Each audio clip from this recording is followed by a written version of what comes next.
I have a question for experts only. If you see these two unfinished paddle rackets, do you notice any difference? The racket on the left is this one, the Varlion BOURNE, which costs 450 euros. This racket is one of the most futuristic and expensive rackets on the market, but the question is it worth it? Hello to all players, I'm Pablo and I welcome you to a new 4Set. Before I give you my opinion about the racket, let's listen to Iván Ramírez, a professional player of World Padel Tour and Premier Padel, talking about the racket. Una cosa que me ha llamado mucho la atención de la Varlion es el puño.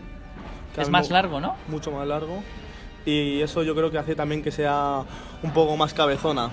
A mí, para la hora de atacar, que sea cabezona y poder pasar la punta de la pala, eso hace que pueda imprimir un poco más de potencia. Entonces por eso esta pala me gusta mucho. Son los agujeros estos extraños, ¿no? Desde la marca afirman que te da mucha más manejabilidad por la aerodinámica y todo eso. ¿Tú eso lo notaste? Bueno, al final, si haces un golpe no se nota, pero si haces 10.000 golpes, se acaba notando.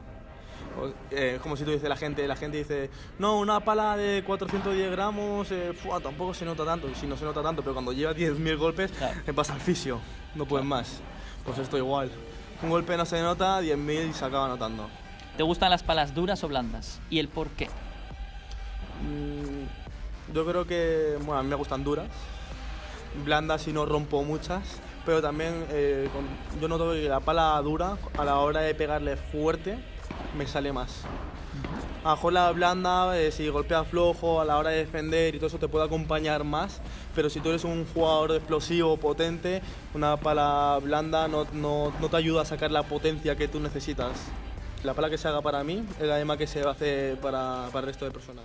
Okay, time to talk about the technologies of the racket, and we should start talking about airflow. That are the weird holes here. Actually, the first time that I saw this racket, I thought that was super ugly, but at the end I get used to it. But anyways, according to Berlion studies, by placing these holes here on the outside of the racket, we achieve greater speed in the movements thanks to less air resistance. But in addition to the airflow technology, this Varlion incorporates the radio technology that is not visible to the naked eye. All paddle rackets are holed except this Varlion, which is the first racket in history to have holes, but not to be holed. To make it simple, let's look again at the picture that I showed you at the beginning of the video. Here we can see how the racket on the left already has the carbon fibers pre-cut before the racket goes into the oven. As the holes were already made, there is no need to damage the racket anymore. One of the things that I like it the most of this racket is the handle, which measures a total of 14.5 centimeters, while the normal for other rackets is about 12 centimeters. And obviously I was able to test this racket on court, and also the MAXIMA, the round shape version of this racket. And for you to know, the two Varlions are exactly the same, the only difference is the shape that allows me to be more comfortable defending with the pink one, the MAXIMA, as it has a lower balance than the BOURNE. Both rackets have a hard rubber that require technique to be able to enjoy them and not suffer when defending.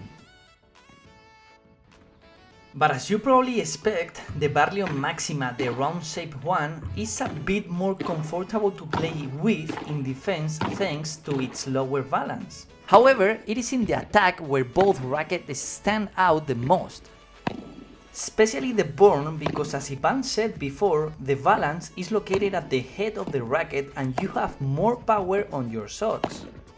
If you hit the ball with perfect timing, you can make a very dangerous shot for your opponent. And with no doubt, one of the things that I like the most about the racket is its roughness.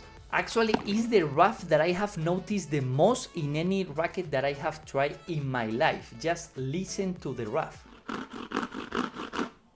For those who are wondering about which racket you should buy between BOURNE and MAXIMA, it's simple. Both rackets, in my opinion, are for advanced level players who look for exclusivity and performance. But the difference is the most classical in padel, offensive versus defensive game style. Do you consider yourself as a super offensive player like Iván Ramírez? Or maybe you prefer to work during the points and make the silent work? At the end, the big difference is the balance. The Maxima gives you more comfort while the BOURNE gives you more power. In my case, I will go for the Maxima because in a game there are just a few times where you will need the extra power that the BOURNE can give you, but you will always need control and comfort. But let's go back to the main question. Is it worth spending 450 euros on this racket?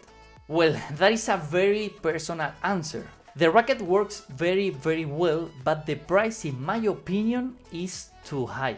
This racket is on my top 5 rackets of the season, but I would wait for the prices to go down a little bit before buying one of these rackets. So my idea, I don't know what do you think about it, is to make an international giveaway only for subscribers of this channel. I will talk to Varlion to make it happen, but please don't forget to subscribe and see you in the next video. Thank you.